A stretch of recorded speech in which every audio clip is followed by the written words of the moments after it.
Good morning, freedom fighters. I've had 4 hours of sleep. Last night, from 4 o'clock in the evening until almost 11 o'clock last night, I sat with hundreds of thousands of other people watching Twitter and desperately looking for a sign that the SNP NAC results had come in. They were promised. Originally the vote was supposed to finish at 3 o'clock in the afternoon, but then it was extended to 4 o'clock. And we finally got a result, like just before 11 last night. It was only 7.5 hours for this electronic count to be ratified. And when the results come in, my initial thought was, oh God, what have the Highlands and Islands done? There's still an awful lot of people that, for the woke tendency, have been reselected. But instantly, I noticed that Alan Smith had been booted, Rhiannon Spear had been booted, and Fiona Robertson had been booted, who were basically the three ultra people in the faction. So I was happy about that. Not quite so happy with the other people. Some of the other people that got in. But let's look at things in a positive angle today. There are quite a lot of people on the good guys list and the Commonwealth, the Commonweal. I always call it Commonwealth. The Commonweal group got elected. Tim Rideout's on the policy, which will be very, very good as far as sorting out a plan for a new currency is concerned. I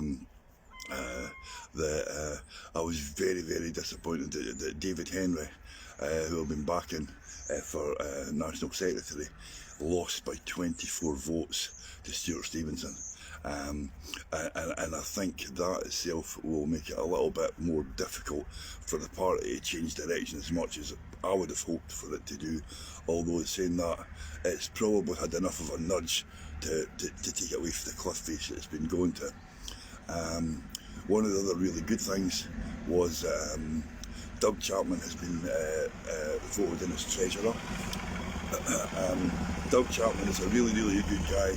He's a very much independence first guy, and I believe that Doug Chapman will be honest about what happened to the ring-fenced indie ref money that disappeared. All this nonsense about being woven through the branches or the accounts or the rest of it is utter nonsense. It was used to repay SNP debt. Now, basically, and then the previous treasurer made a statement that it was available today, which probably means that there are overdraft facilities available. The thing is, your overdraft facility with any bank is based on your ability to repay it. Over the past 2 years since the SNP put out the big thing about having 120,000 members, it's fallen to just over 70,000. Now, in March last year, when they put their statement into the Electoral Commission, it was 87,000. And it's continued to fall. Now, with £95,000 in the bank, the SNP not only don't have enough money to fight an indie ref 2, they don't have enough money to fight a May election, in spite of the money they took in yesterday, because they have got outgoings for at least 3 paid people in the party. That's Peter Murrell, the present CEO, Ian McCann, his enforcer, and Sue Ruddock, the chief operating officer. They are getting paid enormous wages that the party can no longer afford. And I expect that Doug Chapman will actually take care of that, and they'll be either offered much less monetary contracts, or asked to move over for somebody who will take out less money, because the SNP can't afford it. They can't afford to fight elections, to fight referendums, and keep paying out these vast sums of money to people for made-up jobs. So I'm hoping that Doug Chapman will come clean with the indie movement who put this money in, and then I think a lot of us will be quite happy to put their hands in their pocket again to refinance a proper fight for independence instead of having it hidden all the time by these people. I mean, you know, I've been critical of the SNP for quite a long time. I've been critical of the SNP because of the direction it was taken. That direction changed last night. That direction has changed. I don't know how much it's changed yet. I know that there's a lot of the people for the woke tendency are threatening to flounce off to the Greens. So there's got to be a lot of interesting things happening over the next few days as people take stock of the results. But I believe that if you paid any money into that ring-fenced India account, you should be contacting Doug Chapman, who is a fair and he's an honest man, and I believe that he will tell us. And I don't think you need to be a member for that. I think you've got a right to it, whether if you're an independence activist and you put it in. It won't give you any flannelling about things having been woven through anything. Doug's a straight up guy, and his focus is independence for Scotland. And that is what we've needed in the SNP for a hell of a long time. The insidious attack by on the way the party was run by Alan Smith and his two wokettes, those days are gone. Joanna Cherry is now back on the NEC.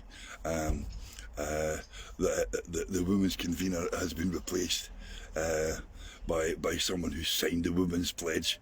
The Out for Indie people have been routed, except from the Highlands and Islands.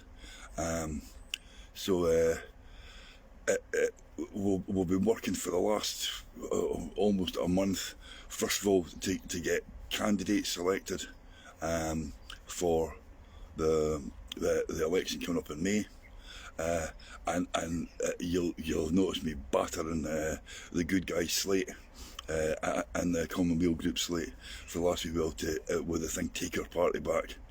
Well, it looks like the members have actually woken up and they've decided we're going to take the party back. And now it's up to us as independent supporters to help them make it a reality and push for independence and push because there are still politicians there. There are Nicola's gang are still all in Butte House, and there's a lot of people in there who are still not friends. We can't do anything about that. They're civil servants, they're spads, they're all those kind of things. But we need to give the people in the NEC the support to change the direction of the party. Hopefully they'll call a spring conference and allow all these debates that were not allowed to be debated the other day, a proper airing before the election, so that the manifesto is actually done on something that was chosen by the members instead of some staffers who wanted to put down through a completely anodyne conference yesterday. And that's the way I see it. For any delegates that rejoined the party just so you could vote yesterday, we did it. It was worth it. And I tell you, there's a lot of us are seriously considering rejoining the party for what you did yesterday. Talk to you later.